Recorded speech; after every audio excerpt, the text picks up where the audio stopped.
अपनी मम्मी का अपमान देखकर प्रेम तड़प उठा और उसने अपनी भाभी पर चिल्लाकर बोला, बस भाभी, बहुत बोल लिया आपने। क्या इस तरह मम्मी से बात की जाती है? अब एक भी शब्द और नहीं बोलेंगी आप मम्मी को। ये माँ है हमारी। इन्होंने किन परिस्थितियों में हम सबकी परवरिश करके इस मुकाम तक पहुँचाया है, ये हम लोगों से बेहतर कौन जान सकता है। एक तो जिस गलती के लिए मम्मी को इतना सुनाए जा रही हैं आप, वो गलती मम्मी ने की ही नहीं है। और मान लो अनजाने में गलती हो भी गई तो क्या आप मम्मी का मान सम्मान भूल जाएंगी? प्रेम ने अपनी मम्मी का अपमान होते हुए देखकर अपनी भाभी से बहुत तिलमिलाते हुए कहा, और भैया आप? भाभी लगातार मम्मी को आप शब्द बोले जा रही हैं और आप चुपचाप बैठे हुए सुन रहे हैं। मुझको आपसे तो ऐसी उम्मीद बिल्कुल भी नहीं थी।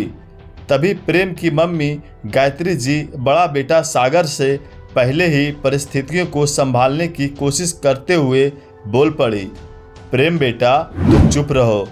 अगर तुम भी बराबर से जुबान लड़ाने लगे तो इसमें और तुम में क्या फ़र्क रह जाएगा? वाह मम्मी जी, पहले तो बेटे को उकसाती हो और फिर उसको समझाने का नाटक करती हो। बहू सिमरन, जो उतनी देर से जरा सी बात के कारण बिना वजह सास को सुनाए जा रही थी, वो अपनी सास गायत्री जी से बोली, बहू कुछ तो शर्म करो, मैंने क्या उकसाया है प्रेम को? तुम तो खुद उसके सामने मेरा अपमान पर अपमान किए जा रही हो। माना कि सागर की आंखों का पानी मर गया, उसको अपनी माँ का अपमान नहीं दिखाई पड़ रहा, लेकिन एक बेटा अपनी माँ का अपमान इस तरह से होते हुए कैसे देख सकता है? गायत्री जी बहुत दुखी होते हुए बोली, क्योंकि वो तो अपने परिवार को हमेशा हंसता खेलता देखना चाहती थी।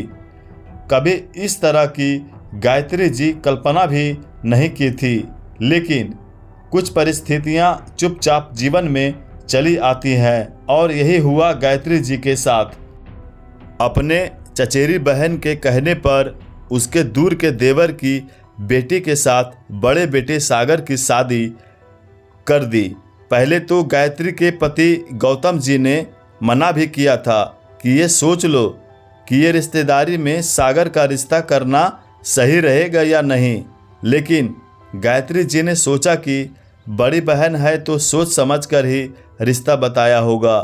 देखने सुनने में भी सिमरन अच्छी लगी और उसके मायके वाले भी ठीक ठाक लगे, लेकिन सिमरन शादी के बाद कुछ दिनों तक तो ठीक ठाक रही, लेकिन फिर धीरे धीरे ऐसा रंग दिखाना शुरू किया कि गायत्री जी के लिए तो ये बहुत ही विकट स्थिति हो गई, क्योंकि उसी ने गौतम जी से जिद करके सिमरन को अपनी बहू बनाई थी।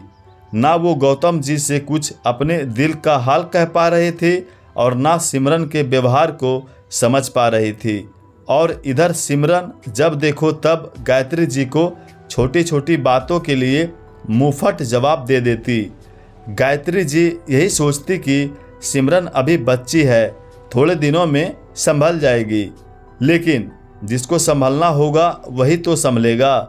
गायत्री जी अकेले में बैठकर खूब फूट फूट कर रोती रहती कि आखिर भगवान उससे कौन सी गलती हो गई जो उसको ऐसी सज़ा मिली। उसने तो बस हर अच्छी बुरी परिस्थितियों से लड़ने के बाद अपने परिवार की खुशियां ही चाही थी, लेकिन शायद भगवान को वो भी नामंजूर था। गायत्री जी अपनी चचेरी बहन से भी कुछ नहीं कहना चाहती, क्योंकि उसको लगता था कि ये सब उसकी किस्मत का ही दोष है। तभी तो गौतम जी की चेतावनी के बाद भी उसकी अकल पर पत्थर पड़ गए और उसने सिमरन को अपनी बहू बनाने को स्वीकार कर लिया। छोटा बेटा प्रेम बाहर दूसरे शहर में नौकरी करता था, इसलिए घर कम ही जा पाता। समय के साथ शादी उसकी भी हो चुकी थी, लेकिन उसकी पत्नी रचना बहुत ही संस्कारों से परिपूर्ण और सुशील थी। पहले तो सिमरन अगर सागर के सामने गायत्री जी से कुछ कहती तो सागर सिमरन को समझाता, लेकिन धीरे धीरे सागर भी सिमरन के ही रंग में रंगने लगा। गौतम जी भी ये सब देख सुनकर बहुत परेशान हो जाते। उनकी बीपी की समस्या की वजह से गायत्री जी उनको ज़्यादा कुछ बताती भी नहीं थी कि गौतम जी के पीठ पीछे तो सिमरन गायत्री जी के साथ इससे भी ज़्यादा गलत व्यवहार करती है। समय बढ़ रहा था और समय के साथ साथ सिमरन की बदतमीजियाँ भी बढ़ती ही चली जा रही थी। जितना गायत्री जी बर्दाश्त करती, सिमरन उतनी उच्च श्रृंखल होती जा रही थी। अब तो जब वो जी चाहे गायत्री जी को कुछ भी बोल देती और सागर उसको अनसुना करके वहाँ से हट जाता। गायत्री जी के दिल से कराह निकल जाती कि क्या ये वही बेटा है जो माँ के ऊपर अपनी जान लुटाता था। अब इसको माँ की बेइज्जती से भी कोई फर्क नहीं पड़ता। फिर भी गायत्री जी कुछ ना बोलकर आंसुओं को चुपचाप पी लेती और वहाँ से हट जाती। होली का त्यौहार था और इस बार 2-3 साल के बाद प्रेम भी अपनी पत्नी रचना के साथ होली पर आया था। त्यौहार पर लगातार मेहमान होली के दिन मिलने के लिए आ जा रहे थे।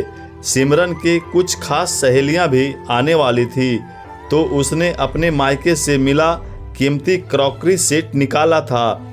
खासकर अपनी सहेलियों के आने पर सहेलियों के नाश्ता कर लेने के बाद क्रॉकरी सेट तो अंदर रसोई में पहुंच गया और सिमरन वहीं पर सहेलियों के साथ बैठी बातचीत करती रही। गायत्री जी ने सोचा कि इतनी महंगी क्रॉकरी है, चलो मैं ही साफ करके रख देती हूँ, वरना दाग पड़ जाएंगे। सारे बर्तन तो गायत्री जी धो चुकी थी, सिर्फ 2 प्याले बचे थे और पता नहीं अचानक क्या हुआ कि गायत्री जी के हाथों से वो दोनों प्याले छूटकर नीचे गिर पड़े।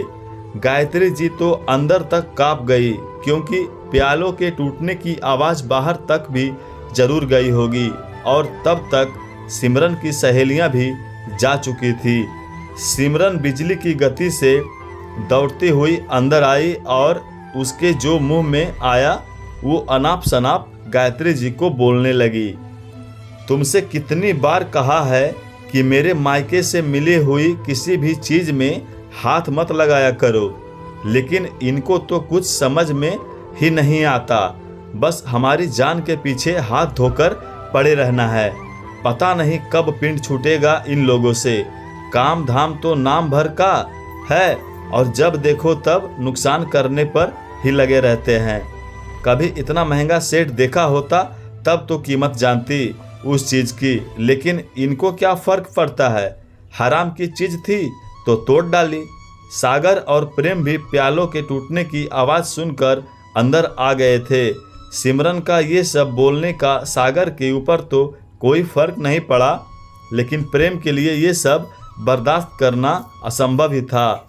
बस इसलिए वो मम्मी का अपमान देखकर तड़प उठा और उसने सिमरन को धमका दिया।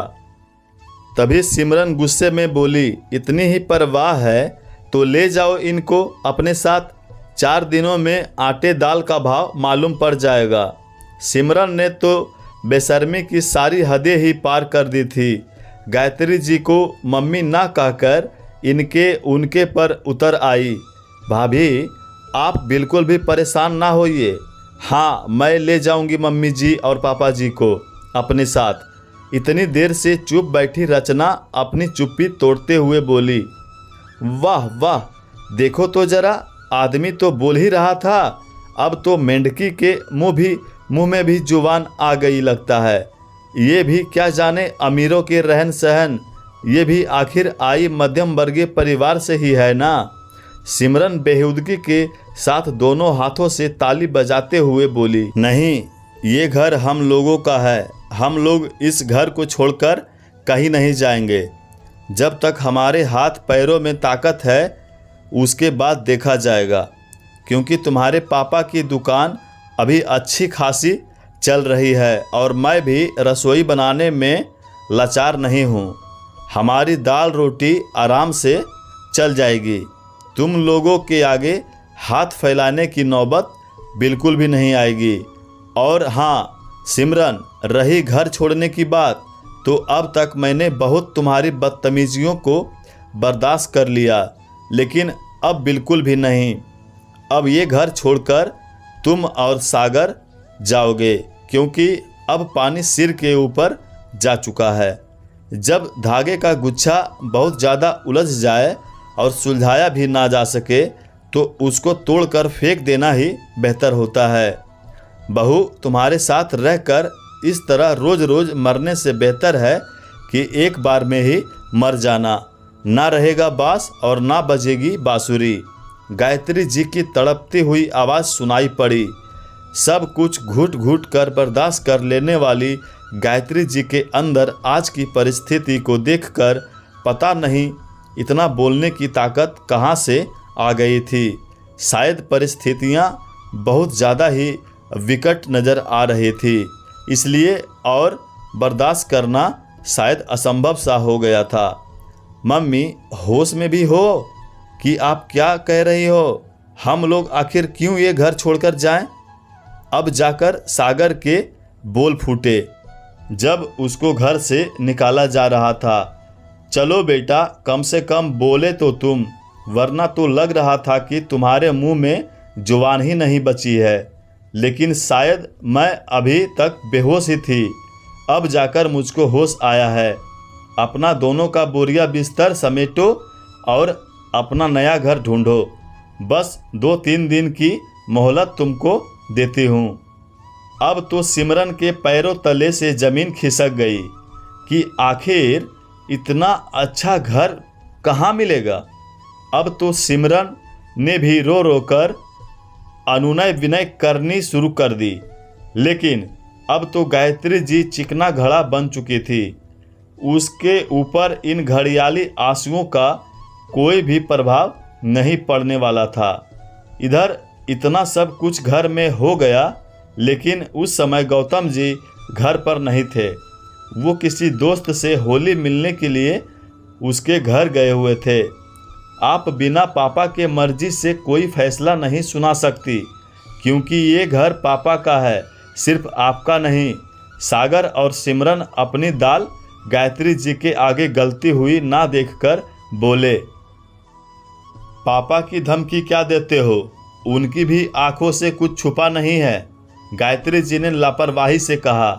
थोड़ी देर बाद गौतम जी ने घर लौटने के बाद जब सारी स्थिति को देखा तो उनको भी बहुत ज़्यादा बुरा लगा, लेकिन सागर और सिमरन उनके सामने जाकर मगरमच्छी आंसू बहाने लगे।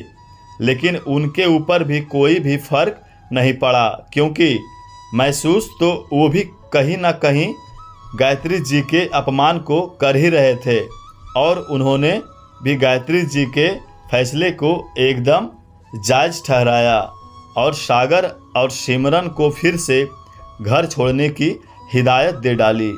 आखिरकार सागर और सिमरन को वो घर छोड़ना ही पड़ा। गायत्री जी ने प्रेम और रचना के साथ भी जाने से उस समय इनकार कर दिया। फिर उसने मन ही मन गहरी सांस ली कि रोज़ रोज़ मरने से तो अच्छा है एक बार में ही मर जाना। दोस्तों, आज के समय में बुजुर्गों की स्थिति सचमुच बहुत भयावह हो रही है। समझ में नहीं आता कि परवरिश में कमी रह गई या नई जनरेशन ही ऐसी पैदा हो रही है। पानी जब सिर से ऊपर गुजर जाता है तो माता पिता का ये फैसला लेना आप सबको कैसा लगा, हमें कमेंट के माध्यम से ज़रूर बताएं। और इसी तरह की पारिवारिक कहानी रोज़ाना सुनने के लिए हमारे चैनल को सब्सक्राइब ज़रूर करें। धन्यवाद।